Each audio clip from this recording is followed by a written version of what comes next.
I never believed in those near-death experience stories. I always thought they were inventions, delusions of those who wanted attention. But what happened to me? That was real and changed my life forever. My name is Stepan. I was born and raised in Guatemala. Until I was 34, I was absolutely sure of who I was. I was always practical, independent, tough. Since I was a child, I learned that depending on someone was a mistake. I grew up watching my mother suffer because of my father's abandonment. She always said that men are no good, and those words were etched in me as an absolute truth. At 16, I realized I wasn't attracted to boys. Girls interested me more. I had my first girlfriends, and over time I accepted for myself that this was my identity. I never wanted a man to be part of my life. Nothing against it.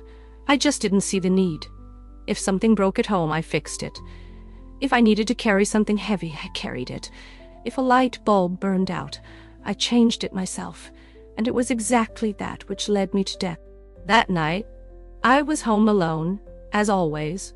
The porch light burned out, and I didn't think twice before grabbing the ladder and climbing up to change it. It wasn't difficult at all. I had done it so many times before. But that day, something happened.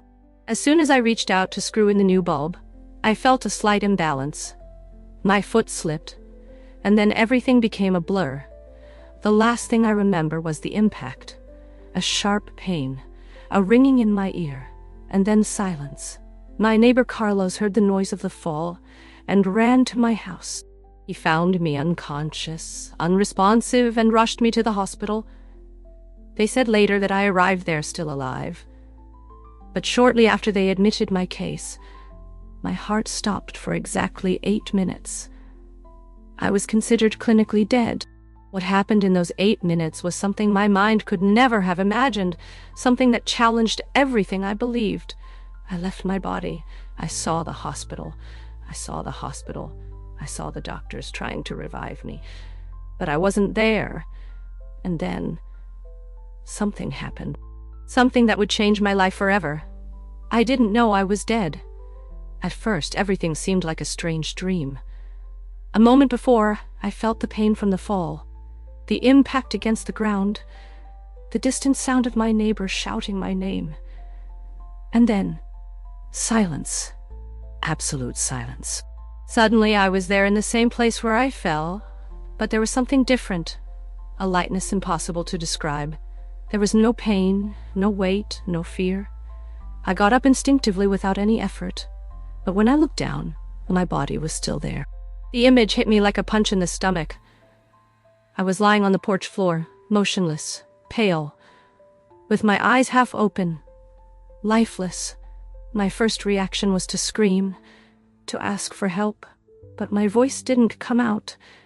In fact, I wasn't even breathing. I panicked. This couldn't be happening. It was impossible. I tried to touch my own arm, but my fingers went right through it as if I were made of mist. Despair took over me. What was happening to me? I heard hurried footsteps, and seconds later, my neighbor Carlos appeared. I saw his expression change.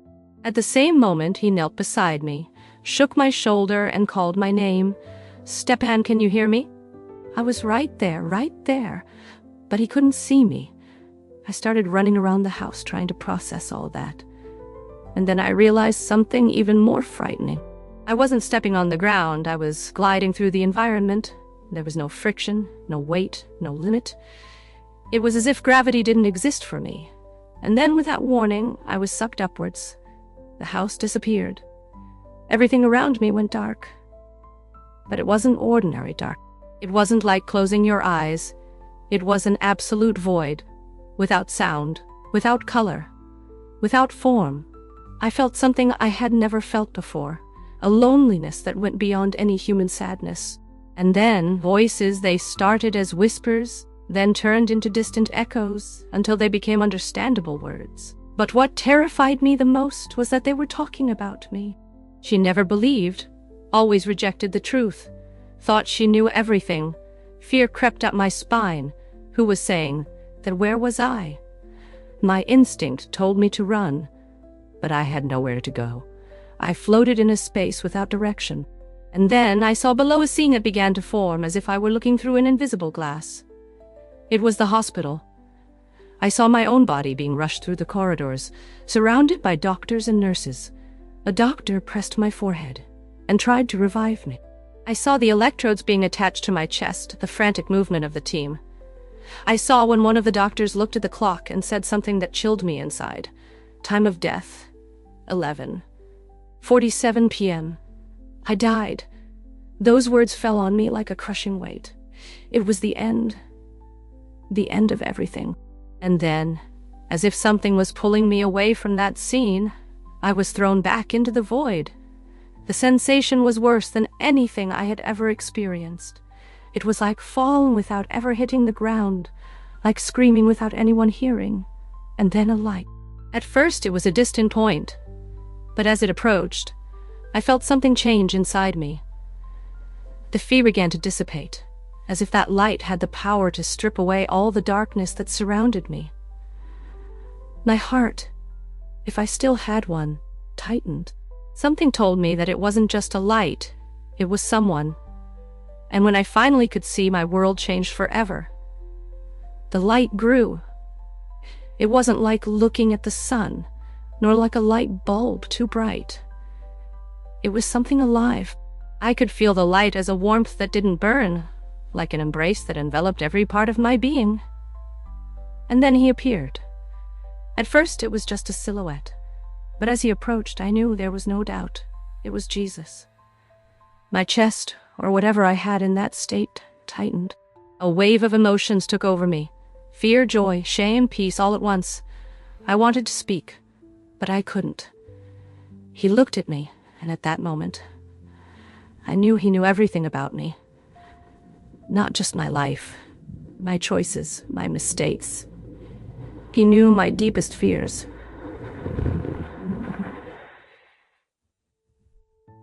My most hidden pains. He knew about the nights I cried alone, about the rebellion I carried in my heart. He knew how much I rejected the idea that he was real, and yet he loved me. Jesus reached out to me, and the moment he did, everything around changed. The dark void disappeared. Suddenly, I was in a place that human words could never describe. It was beautiful, but not a common beauty. It wasn't like a pretty landscape or a city full of lights. It was a holy beauty, something that made me want to kneel and cry, because for the first time in my life, I felt I was where I always should have been. The peace that emanated from that place was something I had never experienced. I saw colors that don't exist on Earth, and I heard sounds that weren't exactly music, but touched directly on the soul. The very air seemed made of love, of grace, of something pure and incorruptible. Jesus began to walk, and I followed him. Around us, celestial beings appeared. I couldn't say if they were angels, but their presence conveyed an indescribable reverence. Some sang. Others seemed to simply worship in a way that my human mind couldn't comprehend. But at the same time, that all that was wonderful, something inside me weighed. I didn't belong there. As incredible as that place was, I felt there was something preventing me from being part of it, as if my soul carried a weight that couldn't be taken to that world. Jesus stopped and looked at me again, and it was at that moment that I understood. There was something I needed to know, something that would change everything, and Jesus, with his voice that seemed to carry the very sound of eternity, was going to reveal it to me. Jesus continued standing there in front of me, looking directly into my eyes. But that look wasn't one of judgment. It wasn't a look of reproach. It was love, a love so deep that I couldn't bear its weight. My legs, whatever I had at that moment, failed, and I fell to my knees. At that moment, a whirlwind of emotions took over me. Shame, fear, certainty that I didn't deserve to be there. But Jesus didn't move away. He just smiled. And then, without him needing to move his lips, the images began to appear around me. It was as if I were watching my own life, but now from a perspective I had never seen before. I saw my childhood.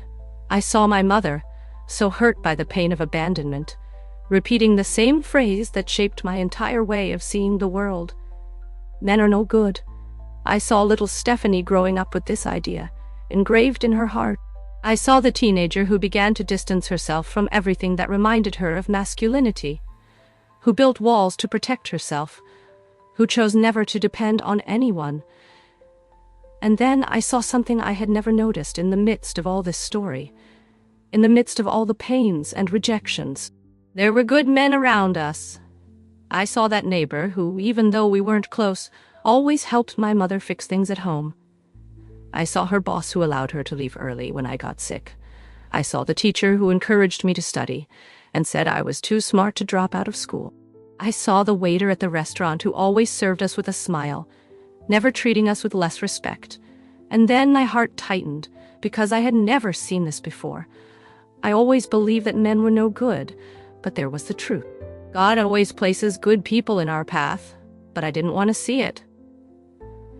I felt a lump in my throat, but the greatest revelation was yet to come. Jesus reached out, and the scene changed again. This time I saw my father. He was older than in my memories, sitting alone in a chair, staring at nothing. And then I saw. He cried with regret. My mind screamed before we continue, just one request. Please subscribe to our channel. It really helps us keep going. No, he left us. Before continuing, just one request. Subscribe to the channel. This helps us a lot to continue. He doesn't deserve my forgiveness, but my heart already knew the truth. I spent my whole life carrying hatred, pain, rejection. But none of that healed my mother. None of that changed my past. None of that made me happy. The hatred I felt for him didn't affect him. It affected me. That's when Jesus spoke. His voice wasn't an ordinary sound. It was something that resonated within me, breaking down all the barriers I had built over the years. Forgive this man. I trembled. My first instinct was to deny, to say I couldn't, but before I could respond, he continued, "You have been carrying a burden you don't need to carry. I have known you since your mother's womb. I know your pains, your struggles, your fears. But it's time to leave that behind. Do you want to be free? Then forgive." My tears began to fall. Forgive after everything. But then Jesus came even closer, and everything changed. The pain I felt, the resentment, the revolt, everything dissolved in his presence. Jesus showed me what I never wanted to admit. I didn't choose to distance myself from men. I chose this because it was a form of protection, of control. If I never let a man get close, I would never risk getting hurt like my mother was hurt. It was a shock. For so many years, I believed my identity was defined. But now, faced with the truth, everything made sense. It wasn't about desire. It was about fear. Jesus looked at me again and said something that burned in my soul. I made you with a purpose. Everything I created has an order, a balance, a plan. Men and women were created to complete each other, to support each other, to form families. This is part of my design. My mind was racing. But God is so wonderful that he gave us free will. Jesus knelt before me and held my hands. For the first time, I truly felt his touch. It was peace. It was love. It was life. Now, Stephanie, you can choose. My heart raced. You can continue on the path you've always walked, or you can trust me. That was it. The choice was mine. The light around him seemed to pulse, as if heaven itself was waiting for my answer. I closed my eyes, took a deep breath, And when I looked back at Jesus, there was only one thing I wanted to say. I choose to live in Christ. At that moment, I felt something being ripped from me, as if invisible chains had been broken, as if a weight I had carried my whole life had disappeared. And for the first time in my life, I felt true peace. But it wasn't over yet. Jesus smiled and said, "Then go back. There is still something you need to do." Before I could ask what he meant, darkness enveloped me again. The sky disappeared, and when I opened my eyes, I was back in the hospital. The first thing I felt was pain. It was as if I had been forcibly pulled from a place where there was no suffering, and thrown back into a heavy, weak, broken body. My chest burned, my head throbbed, and the sound of beeping machines surrounded me. My eyes hadn't yet adjusted to the light, and everything seemed out of focus. It was only when I tried to take a deep breath that I realized I was alive. The hospital. It took me a few seconds to understand where I was. I felt the weight of the sheet over me, the smell of disinfectant in the air, the electrodes stuck to my chest. There were voices around me, distant at first, until one became clearer. "She's back. My God, she's back." A nurse ran out of the room calling the doctors. The sound of hurried footsteps echoed in the corridors. I wanted to say something, but my throat felt dry, as if I hadn't spoken in days. And then the weight of reality fell upon me. I died. And more than that, I saw Jesus. The memory came with overwhelming force. The brightness of the light, his voice, the truth he revealed to me. Everything was so alive inside me, so clear, so real. But how could I explain this to anyone? The doctor rushed in, examined me, checked my signs. He looked at me as if he was seeing a miracle. "Stephanie, you gave us a scare. You were dead for 8 minutes. 8 minutes. It felt like an eternity, but I knew something inside me had changed forever. The following days were a whirlwind. My mother was called to the hospital, and when she saw me awake, she burst into tears beside me. I tried to tell her what happened, but the words got stuck. How to explain that Jesus showed me everything I never wanted to see? That the hatred I carried for so many years against my father was destroying me? That my view of my own identity was rooted in fear and not in love? I tried, but no one seemed to understand. "Daughter, you hit your head. This could be an effect of the trauma. You were unconscious. Your brain must have created these images. It was just a dream." But I knew it wasn't a dream. It was real. And the more I tried to keep quiet, the more it burned inside me. I needed to tell the world what Jesus showed me. But would anyone believe? The truth is, I was still trying to understand everything myself. Who was I now? It was when I was discharged that I realized my life would never be the same. I would have to decide whether to hide this truth forever, or if I would have the courage to speak. I was no longer the same after that experience. Nothing inside me seemed to fit the way it used to. I looked at myself in the mirror and saw a familiar face, but I knew that inside everything had changed. But changing wasn't easy. In the first days, I tried to return to routine. Wake up, go to work, talk to the same friends, pretend nothing had happened. But no matter how much I tried, there was something inside me screaming. I could no longer look at life with the same eyes. The conversations that used to amuse me now seemed empty. The opinions I defended with such certainty now sounded distant, as if they belonged to someone I no longer was. And the worst part, the fear of telling what I lived. How to tell people that I died, went to heaven, saw Jesus, and came back transformed. How to say that he showed me truths I denied all my life. How to say that he gave me the choice and I chose to live for him. For a while, I kept everything inside me. But the more I kept quiet, the more I felt I was suffocating. It was like trying to hold fire inside my chest. It was like trying to hold fire inside my chest. Until one night, while trying to sleep, Jesus' words came back to my mind. Do you want to be free? Then forgive. It was there that I understood that my transformation wouldn't begin until I obeyed what he asked of me.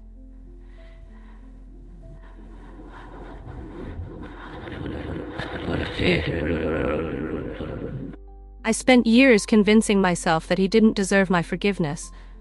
But what if forgiveness wasn't about deserving? What if forgiveness was about liberation? The next day, I picked up the phone. My hands trembled. My heart beat fast. But when I heard my father's voice on the other end of the line, something inside me broke. He was silent when I said I forgave him. Then I heard a muffled sob. Forgive me, daughter. Forgive me, daughter. Forgive me. It was there that I knew God's love not only freed me, it was also freeing him. That was the first step of my new journey. Since then, my life has been a journey of learning and surrender. I started studying the Bible, seeking to understand more about the God who gave me a second chance. The truth was there all along, but I never wanted to see it. And now I could no longer deny it. I began to distance myself from everything that was once part of my identity because I realized that my true identity was always in Christ. Today, I know that God has a purpose for each of us. He created us with love, gave us a plan, a mission, and gave us the freedom to choose. And I chose Jesus. Before closing, I want to leave you with the passage that marked my transformation. And you shall know the truth, and the truth shall set you free. John 8:32. If this story touched your heart, share it, leave your comment. And if you are not yet part of this community, subscribe now for more stories that can transform your life. May God bless you.